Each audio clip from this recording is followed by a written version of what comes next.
Welcome back to Leadership Rediscovered with Laura Siebold. This episode is a continuation of last week's episode, so if you haven't listened to that yet, we suggest you go back and listen to part 2. You and I both know people that are always like, why are you thinking so small, right? And again, it's just, so it's really, even when they come in with, I need this, this, and this, it's let's take you back. Yeah. It may be that. That might be exactly what it is, but okay, what's important about that? Well, I don't know, maybe it's not that important. Okay. Well, and right? also sometimes it's, I know where I want to go, but I have a barrier and I can't figure out why I can't get there. And so that whole process to me is incredibly fulfilling for someone to figure out what's getting in my way. And sometimes we know that more than they know that. Oh, for sure. So it's kind of like, you know, and sometimes, and I think that's, you know, going back to it, it's I don't know if you call it an intake meeting or whatever. When we get back to the first, I think ICF calls it the Big A agreement. Let's talk about what's the goal of this whole thing, right? So that you're both on the same page. And then each time we meet, it's the little A agreement. What do you want? What do you want to talk about? What do you want to focus on? What's important about that? Where do you want to start? Let's go. And so sometimes it's like, okay, when we started coaching 6 months ago, here was the kind of your big picture. Now we're here. It doesn't seem like that. Is that okay? Because I don't want, because this is what you know, or even in that hour. This is what you said. Even in that hour. Here's what you said you wanted to accomplish. We're over here now. It's almost like a halfway through, you know. It's like, hey, here's what you want to do, but here's where we're now. You okay with that? You must be like, let's go. And why are you stopping? We're on a roll, right?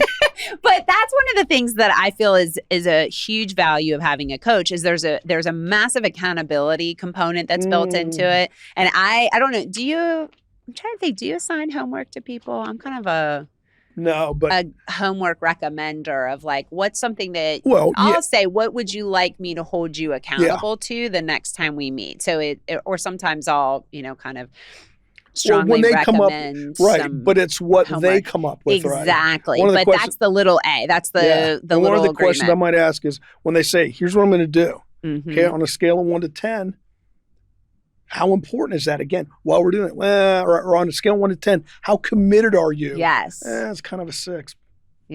Okay. And then I try to, if I'm taking good notes, remember that. And then when we have our next one, just at the beginning, besides the how are you doing? Here's what you said you wanted me. Here's what you said you agreed to. How are you doing with that? Sometimes it's like nailed it. Sometimes like, we probably need to talk, keep talking. Maybe. But I think that accountability piece is so important. And knowing that someone is going to be, because we quit on ourselves way easier than we quit on someone else. So I'm basically paying someone to hold me accountable to the things that I say that I want. And being able to say, how's it going and how you do? And if you're stuck, let's talk about, it's not, there's no judgment or shaming about, you didn't do what you said you were supposed to do. It's just like, okay, probably fruitful ground to explore. Right, but it goes back to if I'm just pouring in and I say, like you said, well, here's what you need to do, and then you don't do it, I'm upset, right? But if you say you're going to do it and you don't do it, there's no pressure on me. It's just you're the one that's impacted by it. Well, why didn't you do that? Well, we had company over and we did this and this and we had a great time at the beach. Okay, well, is that still how important is that? Right? Well, it's important. Okay, do you want to not ever talk about that again? What do you want to talk about? Exactly. So I think that accountability part, and then maybe asking, you know, what's the best thing you got out of this today? What was your aha? Because it comes back to remind them, oh yeah, I did get an aha out of this. You know, I did. There was something I was stuck with. I did, and so it can help them then.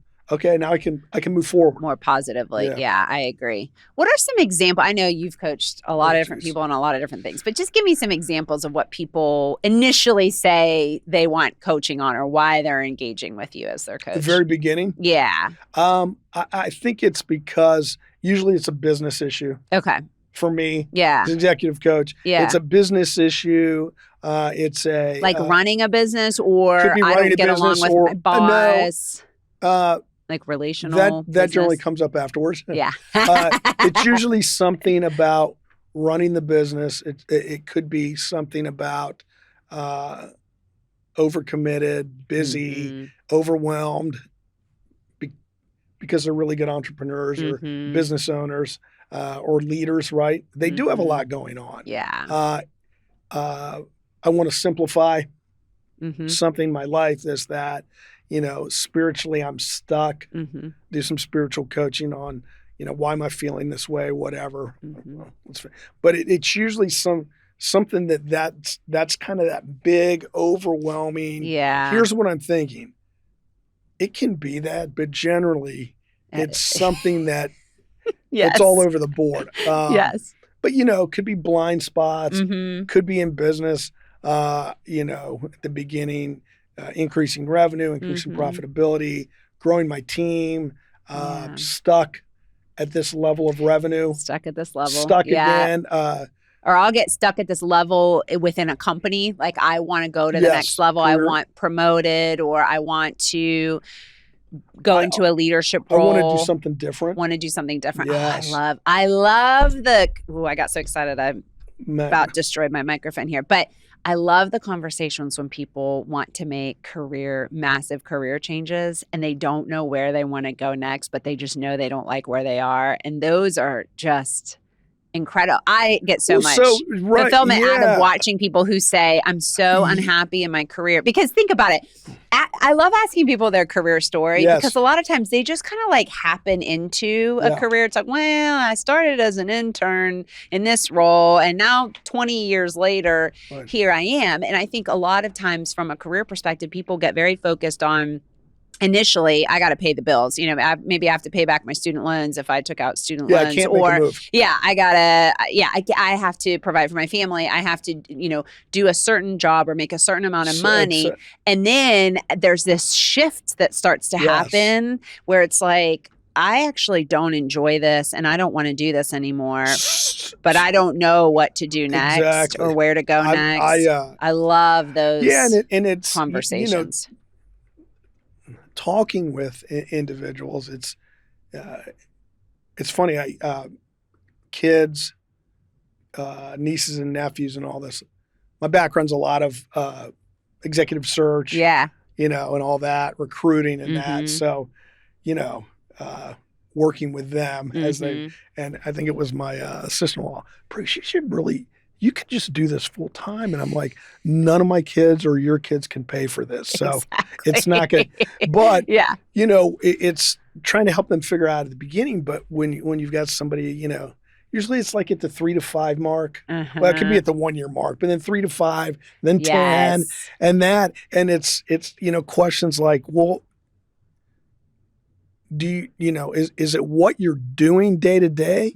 Is it the company? If you had a different role, no, I love the company. It's just this. Okay. So you're stuck in a role, but you like the company. Or I love what I do. I hate who I do it for. Yes. So that part gets it unstuck. Yeah. Right. And then my 4 go-to, you've probably, I don't know if what are you good at? What are you passionate about? Yes. Those 2 things are different. Yes. Say it again, Bruce. What are you good at? In the back. What are you passionate about? What are you good at? What are you passionate about? I hear so many times, just do what you love. Horrible, horrible advice. Do what you love and you'll never work a day in your life. Yeah. But then the other 2 questions I'll ask, what does the world need? Like what if you're going to do this, what impact is it going to have? The world need? And then the third one, the last one is like, what can you get paid for? Yes. Because if you can't get paid for it, it might be a hobby. It's okay. Exactly. But when I talk about that, where I really get, there's a lot of good conversation when I'm asking questions about that. It's like, okay, where do we start? Yeah.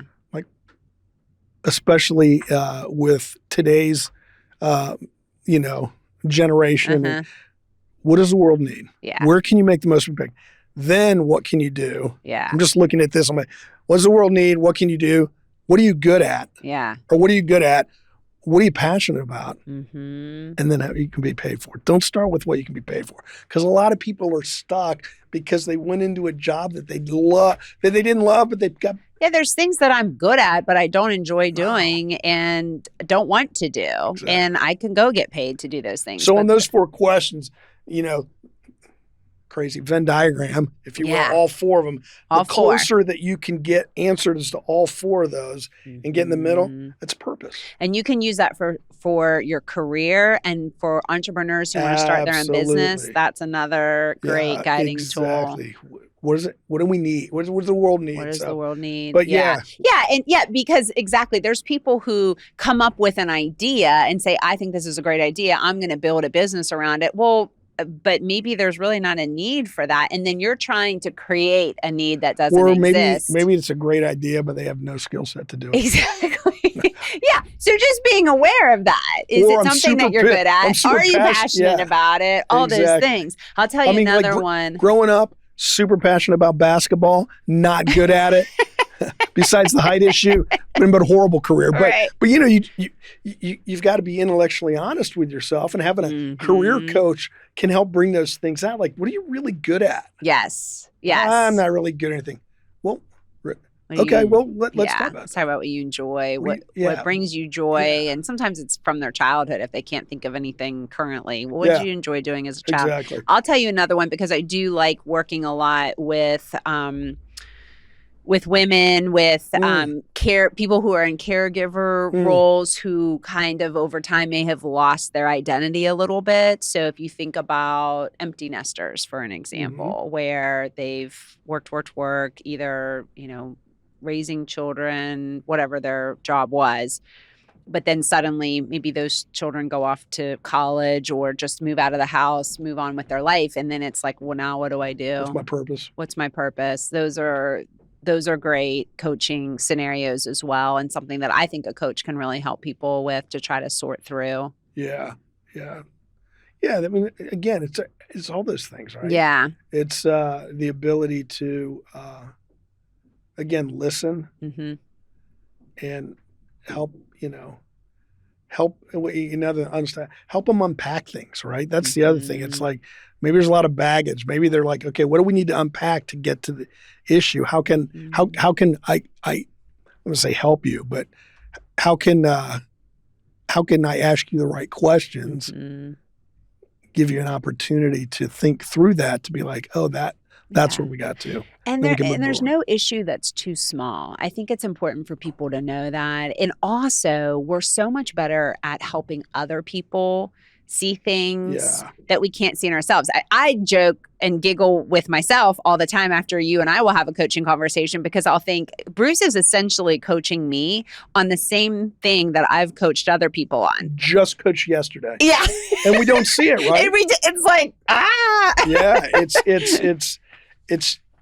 it's interesting that we don't see it in ourselves. But again, it goes back to we see the world, we see things as we see them, obviously, but not as they are all the time. As the way we are. It's the way we are, not as the thing they are. And so it happens. So it does. So I think I have one more question here. Yes. What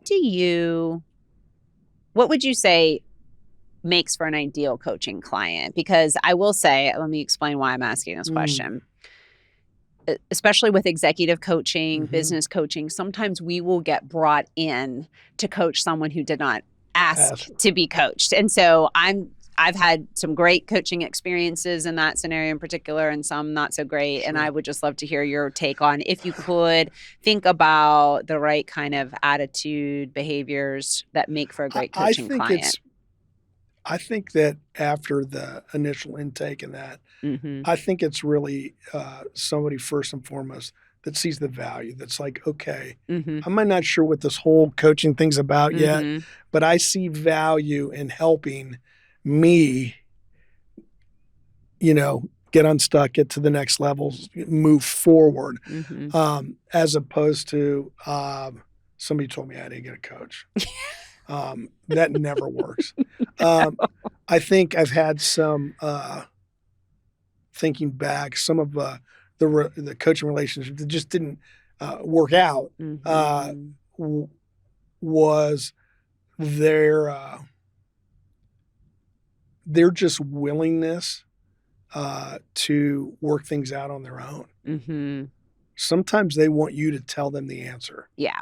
I don't know if that's a cop-out, but that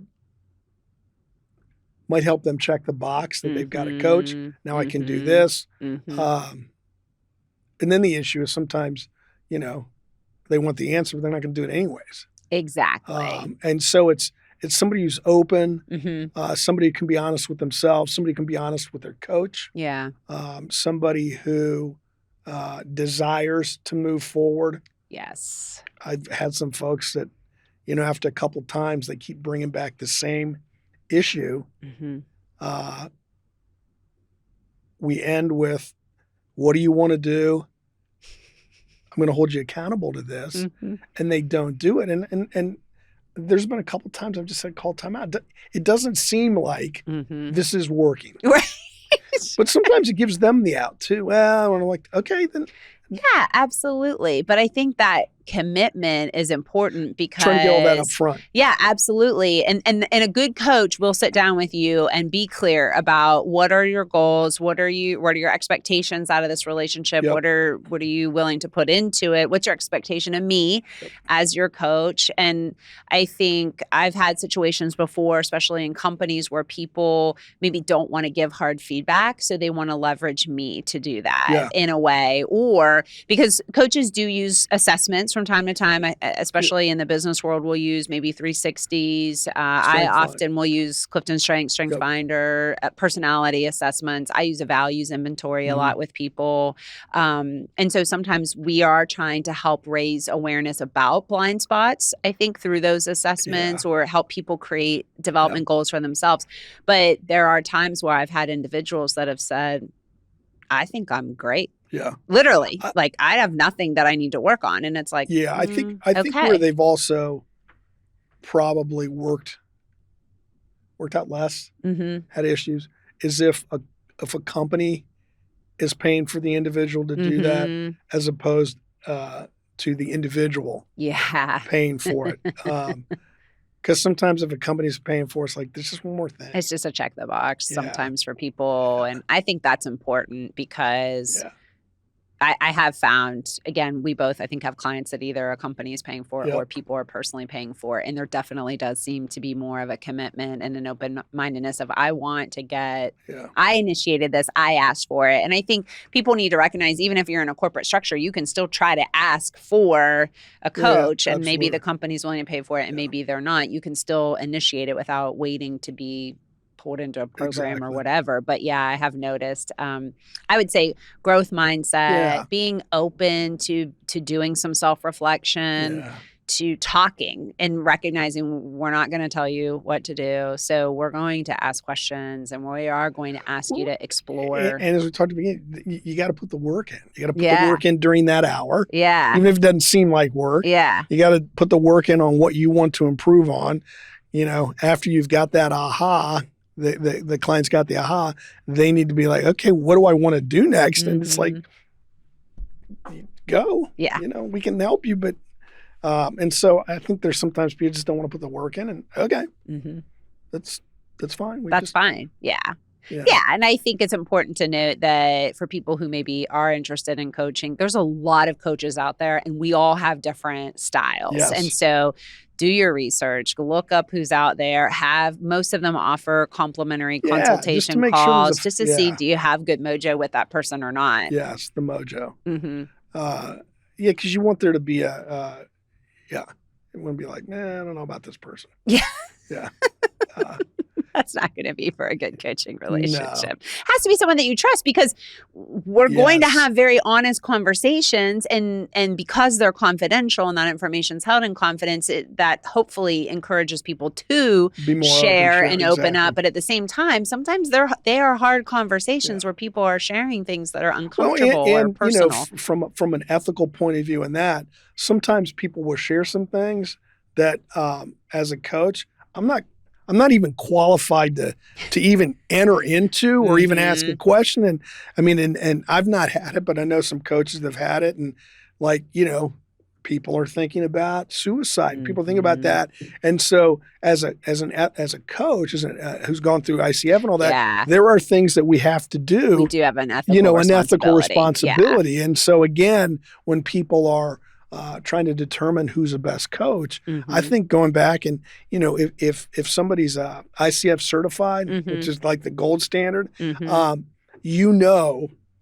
whether you connect with that coach or not, from a personal level, that coach has put in the required work that is needed, to be a really good coach, and then to continue to be through continuing education. In that, absolutely. They're committed to. And you can go on the ICF website and look in your local thing, and there's search. A list of coaches, and search and talk to and.